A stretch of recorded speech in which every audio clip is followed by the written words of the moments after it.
The Incredible Crash Dummies were a line of action figures inspired by actual crash test dummies. They had been popularized by PSA campaigns in the late 80s that showed the dummies flying headfirst through their windshields, an attempt to illustrate the effects high-speed impacts have on the human body.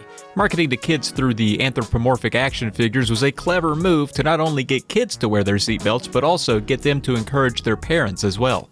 And it worked, raising seatbelt usage from 21 to 67% and spawning cartoons, a comic book, video games, and even more action figures.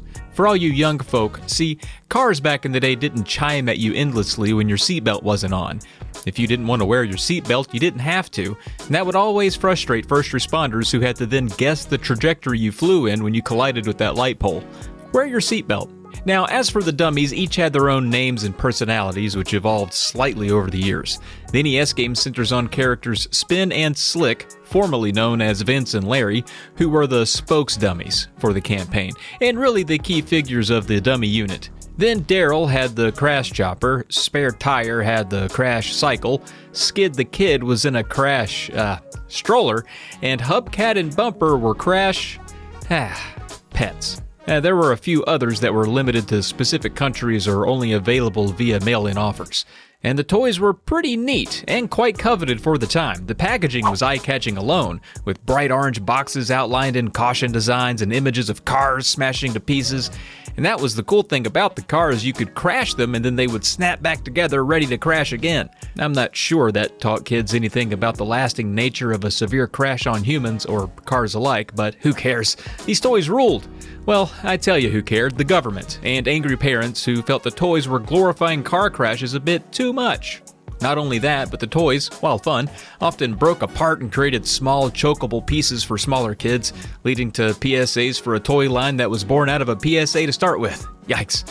With that, the Crash Test Dummies kinda disappeared as both a PSA messaging campaign and as a toy line, but I'm happy to say the Canadian rock band Crash Test Dummies, who started back in 1988, are still rocking as of 2023.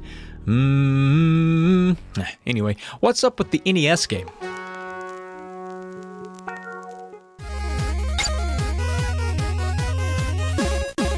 For a toy line centered around wearing safety belts and crashing all the time, there's very little in the way of driving here in this game. It's all platforming on foot, or wheel. You take control of our disfigurable heroes Spin and Slick. Their nemesis, Junkman, has kidnapped their crash buddies Spare Tire, Daryl, and Bumper the dog.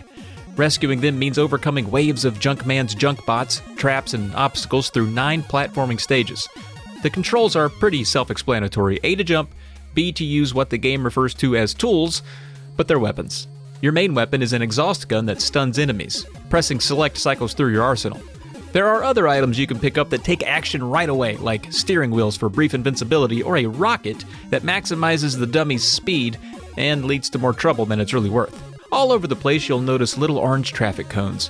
They're just there for you to collect, and once you get to 50, you earn an extra life. Your number of remaining lives is shown beside the heart at the bottom, and your energy bar is indicated by the number of dummy heads in the bottom left.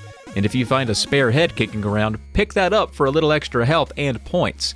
And you'll definitely want to grab the head if yours is knocked off, as one of the most aggravating things about this game is that certain enemies can knock your dumb head clean off your collapsible shoulders, which means suddenly your controls are reversed. Left becomes right, right becomes left. You may end up playing long sections of the game this way if you get your dome disassociated in a precarious spot, which is no fun. Thankfully, finding a dummy head lying around will restore your orientation. Speaking of being hit, when you are Spin, which is the dummy with the wheel for legs, and he's hit, he careens backward across the screen until something stops him. And you thought the knockback in Castlevania was annoying. It can be brutal in this game. The other character, Slick, who has proper legs that are not remotely slick at all and work quite well, does not have this problem. Each stage alternates between Spin and Slick. You don't get to choose. And even when playing as 2 players, you'll both take turns playing as the same dummy, depending on the stage. The graphics in this one aren't the worst I've seen, but the environments sure are boring. For several levels, the entire background is just black. In other stages that have a background at all, they're just repetitive colors or designs that make it all feel a little phoned in. The sprites look good, and what is here is well drawn and decently animated, but it just feels like something's missing. The music is of a decent quality, but can feel as repetitive as the backgrounds at some point, and some of that is largely to do with how big the stages in this game are. They aren't sprawling in the sense that you can become lost, but they go on a little longer than you'd wish they did. It's not just the music and environments that are repetitive for each stage, but each one is littered with the same handfuls of enemies over and over. The game has 9 stages broken into 4 levels, with each level ending in a boss fight. The bosses aren't too tough and amount to mostly dodging attacks while dishing out your own, except for the final boss, who ends up being a bit of a doozy. Junkman is a hunk, man. The incredible Crash Dummies has some promise, and as a platformer, it's mostly okay. But aggravations from spin getting knocked around and overall feeling unwieldy to control, losing your head causing your inputs to reverse, some frustrating to get the hang of jump and bounce mechanics, and the uninspiring visuals for a game that released so late in the NES lifecycle all results in this one being a rather mediocre experience. It's definitely one that a few practice runs could have you memorizing its every move if you have an itch to beat it, but it's up to you to decide if it's interesting enough to even try. There are incredible Crash Dummies games on other platforms as well, but they are not ports of this one. The Super Nintendo, Sega Genesis, and Amiga share a different experience from the NES version, as do the Game Boy and Game Gear version, which is more of a minigame compilation. As for this one, it doesn't evoke the charm of the toys or even the cartoon. It lands firmly in the middle of the road as far as NES games go, meaning it probably should have worn its seatbelt. Or something.